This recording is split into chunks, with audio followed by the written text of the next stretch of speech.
Welcome to Central News for Thursday 23rd of February. I'm Kezia Gillings.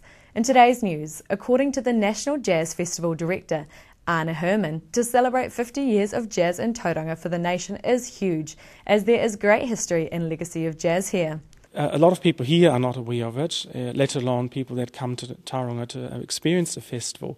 It started in 1962 when five guys went to a movie at a theatre that doesn't even exist anymore in Tauranga, and it was a documentary on the oldest jazz festival in the world in Newport, America, and it was called Jazz on a Summer's Day.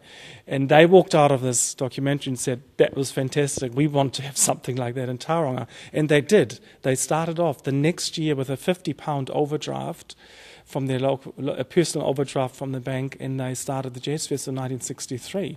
And there was like 300 people on the lawn and a handful of bands on the stage. And every year the festival grew and changed venues and expanded with the desire of people to be part of the festival experience. Originally just made from musicians for musicians, and then more and more public got involved, and now at the best of times we've seen 60,000 people. The Nappy Lady is in the region and coming to you with workshops on how eco-friendly nappies can work for you, both in terms of time and money.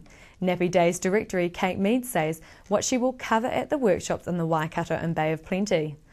Anybody who's not sure about using cloth nappies, they want a bit more information, or they'd like to they'd just like to find out more, and they might have got quite confused looking online because there are a lot of nappies and people find that it's almost impossible to make a decision. So we try to, through the workshops, we explain the different nappies, show them how they work, and give them a nappy to take home and try, which is one of the best things. In 2010, the Garden and Arts Festival attracted over 30,000 people to the biannual event. And new festival director John Beach is setting out to go over and above this at this year's event from the 5th to 11th of November. It's a great event for Tauranga City and the Western Bay, and what I'm trying to do this year is actually spread it out to the community throughout the Western Bay. So by doing that, we're actually having 3 different events, one in Kirikat, Te Puke and Te Puna.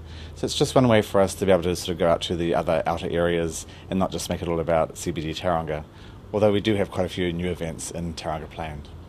The festival needs artist registrations. If this sounds like you, head to gardenartsfestival.co.nz to find out more. A report outlining mishaps in hospitals throughout the country detailed 16 recorded serious incidents in Bay of Plenty hospitals, including 3 deaths. Bay of Plenty District Health Board CEO Phil Camish says good communication between clinical staff will improve patient care.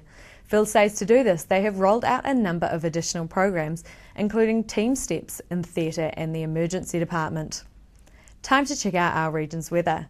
Well, I hope you had your umbrella with you today as the rain continues to hang around. Tomorrow, Tauranga is heading for a high of 26 and low of 14. There are still a few showers about, but they should be clearing by the afternoon. Hamilton, you have a high of 23 and low of 10 in store with a few showers.